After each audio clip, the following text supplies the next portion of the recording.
up, guys? Welcome to week number 8 of meet prep and week number 32 of Goggins force training.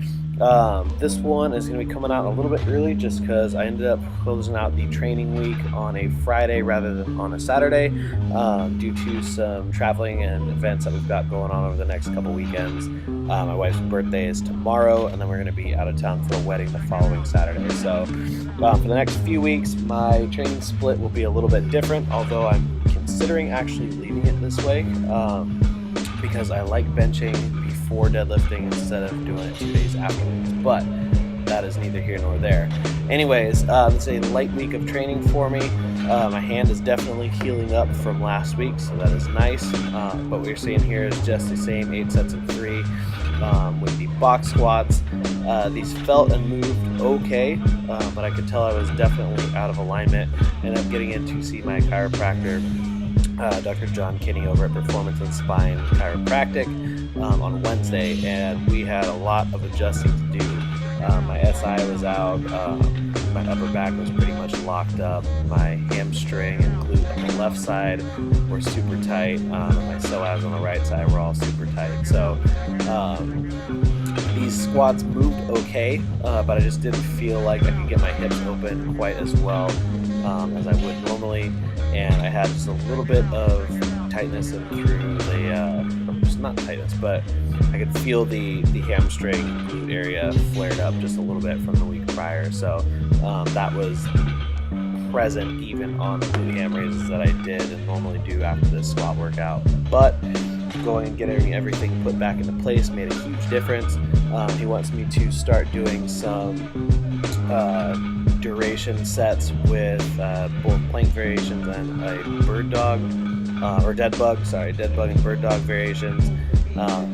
Do alternating between different versions of those for 30 seconds each, and work up to being able to do a total of 5 minutes straight, and doing that after my main squat or deadlift work, and probably even a couple other days throughout the week. So what that should do is do some anterior chain stuff to balance out all the posterior chain work that I end up doing over the course of the week, and help to also just keep the, for lack of better words, core muscles firing throughout the week, so that way I'm not encouraging any kind of pelvic rotation. So that should keep some pressure off of the psoas that keeps getting tight and keep that from causing a little bit of that weight shift into the right hip, which is why things downline with that are also getting locked up. So either way, felt significantly better after that. The bench workout I hit on Thursday evening. This was just a 5x5 with 315. My goal during this workout was to find the right amount of elbow tuck to get the descent on the first rep down, or get that moving faster, because even on the first couple sets here, I tend to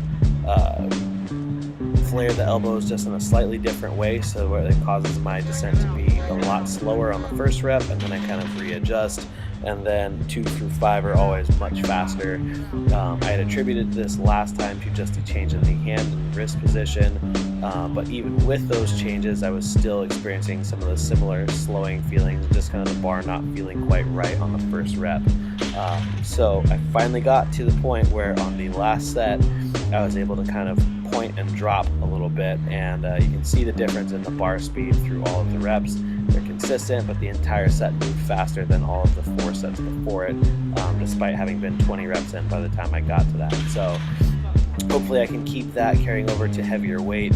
I want to keep playing with it with my touch and go reps, and then see how that carries over. So we'll see, but if that ends up working for me, then I might have finally found a way to increase my descent speed, and if that's the case, then I know that there's 15 to 20 pounds laying on the table for my bench press come meet time. So hopefully I can get that to keep going. On the deadlift workout, it was just the 7 singles with 315 and 80 pounds of chain.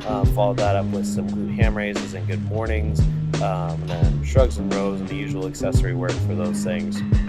I kept the weight a little bit lighter on the accessory work and just focused more bodybuilding style on the squeeze and just feeling the muscles work. So these all moved really well.